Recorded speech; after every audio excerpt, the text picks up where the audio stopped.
Hello everyone, आप सभी gardening lovers का मेरे चैनल में स्वागत है। आज मैं आप सभी के साथ बनाना पील फर्टिलाइज़र बनाने की विधि शेयर करूंगी। तो सबसे पहला मेरा ये रिक्वेस्ट है कि अगर किसी की भी सजेशन पे आप रॉ किसी भी तरह के कच्चे पदार्थ को अपनी सॉइल में मिक्स ना कीजिए, क्योंकि जो कच्चा पदार्थ होता है वो पहले सड़ता है। तो सड़ने की प्रोसेस में आपके प्लांट की सॉइल में फंगस डेवलप होगी जो आपके पौधे को नुकसान करेगी। तो दो तरह से आप बनाना पील या केले के छिलकों को एज ए फर्टिलाइज़र अपने प्लांट्स में यूज़ कर सकते हैं। तो आप इन छिलकों को पहले छोटा छोटा काट लीजिए। काटने से क्या होगा कि ये जो हम इसमें हम फर्मेंटेशन का एक प्रक्रिया करने जाएंगे तो ये बहुत फास्ट होगी। अगर हम ऐसे ही एक छिलका डाल देंगे तो वो थोड़ा स्लो रेट पे फर्मेंट होगा। अगर हम छोटा छोटा काट के डालेंगे तो इसका फर्मेंटेशन रेट थोड़ा सा ज़्यादा होगा। तो मैं अपने केले के छिलकों को ऐसे छोटा छोटा करके काट ले रही हूँ। आप चाहें तो इन्हें हाथ से तोड़ के भी ऐसे डाल सकते हैं, कई पीसेस बना के। तो अब मैं इसे एक बाल्टी में डाल के आपको दिखाती हूँ कि जब हम ऐसे ही छिलकों को किस पानी में अगर भर के रख दें तो आप देखेंगे ये छिलके जो होते हैं, केले के छिलके, ये पानी की सतह पर तैरते हैं। और कई छिलके तो क्या है, एक के ऊपर एक आ जाते हैं। तो अगर एक के ऊपर एक आ जाएंगे तो इनका एक साइड शायद वो पानी के अंदर नहीं है तो उस साइड पे फर्मेंटेशन नहीं होगी। अगर आपने फर्मेंटेशन पढ़ा है तो आपने पढ़ा होगा कि फर्मेंटेशन 3 स्टेप्स में होता है। फर्स्ट स्टेप में ग्लूकोज और जो कार्बोहाइड्रेट होता है वो ब्रेक होती है। तो अब मैं इसके लिए ही आपसे यह बोलना चाहूँगी कि आप इन छिलकों को आप किसी ऐसे कंटेनर में लीजिए।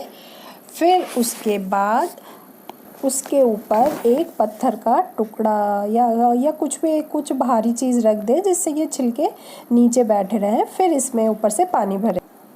तो अब सारे छिलके पानी के अंदर हैं। आप अब चाहें तो इस जार को ढक्कन लगा के भी रख सकते हैं, लेकिन ढक्कन लगाने के बाद जैसे मैंने पहले बोला है कि जब फर्मेंटेशन होगा इस प्रोसेस में पहले गैस निकलेगी तो आपको बीच बीच में ढक्कन खोलना पड़ेगा। तो मैं क्या करती हूँ, ये कपड़े से इसका जो ऊपर का मुँह है वो बांध दूँगी। और फिर बांधने के बाद इस जार को मैं कहीं अंधेरे और ठंडे वाली जगह पे रखूँगी।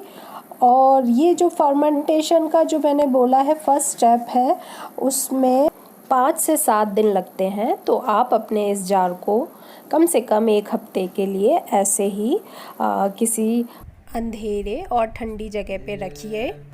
फिर 1 हफ्ते के बाद आप इस केले के छिलकों के लिक्विड को छान के अलग कर लीजिए और उस लिक्विड में दुगना पानी मिला के आप अपने प्लांटर में ऐड कर सकते हैं। ये एक बहुत ही पोटेशियम रिच लिक्विड फर्टिलाइज़र है जो हमारे प्लांट्स को हेल्दी बनाएगा और उसमें फ्लावरिंग और फ्रूटिंग में काफ़ी हेल्पफुल होता है।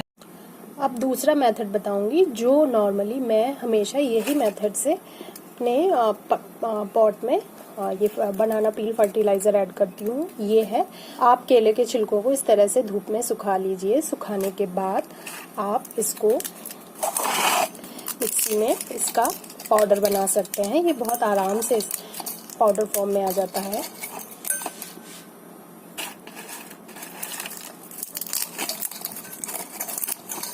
ये देखिए, इसका मैंने पाउडर बना लिया है और ये पाउडर बना के मैं इसे स्टोर करती रहती हूँ।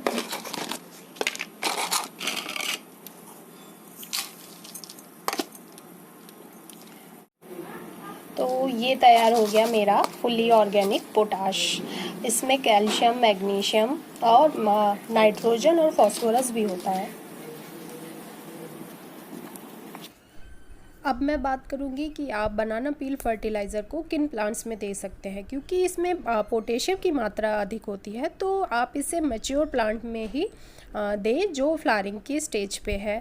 जो अगर आपने सीडलिंग लगाई है या फिर आप ऐसे पौध लगाई है उस समय, क्योंकि फुल्ली प्लांट की अच्छी ग्रोथ के लिए नाइट्रोजन और फास्फोरस की भी सेम क्वांटिटी में ज़रूरत होती है। तो उस समय बनाना पील फर्टिलाइज़र आप ना दीजिए। तो अब मैं अपने इस गुड़हल के पौधे के पॉट में अब ये बनाना पील फर्टिलाइज़र दूंगी। तो मैं इस तरह से गुड़ाई करके इसमें 2 चम्मच करीब ऐड कर दूंगी, क्योंकि ये 8 इंच का पॉट है मेरा, और ये क्योंकि ऑर्गेनिक है तो ये ऑर्गेनिक जो भी फर्टिलाइज़र होता है वो धीरे धीरे डिकम्पोज़ होता है, तो ये कभी भी आपके प्लांट को नुकसान नहीं करेगा। आप जब भी ऑर्गेनिक फर्टिलाइज़र यूज़ करें तो आपको आपके माइंड को ये पता होता है कि आप ज़्यादा फ्लावरिंग के लिए नहीं, आप अपनी सॉइल को हेल्दी बनाने के लिए और उसको सालों साल यूज़ करने के लिए आप अपनी सॉइल की केयर कर रहे हैं। और हमारी प्लांट में तो फ्लावरिंग होगी ही। पोटेशियम हमारे प्लांट के इम्यून सिस्टम को भी स्ट्रॉन्ग करता है, हमारे प्लांट्स को स्ट्रेंथ देता है, और हमारा प्लांट किसी भी पेस्ट अटैक या डिज़ीज़ के ख़िलाफ़ बहुत अच्छी तरह से फाइट कर पाता है। तो ये बनाना पील फर्टिलाइज़र बहुत ही एक अच्छा सोर्स है ऑर्गेनिक पोटाश अपनी पॉट की सॉइल में ऐड करने के लिए। Thank you for watching my video. Please like, share and subscribe my channel.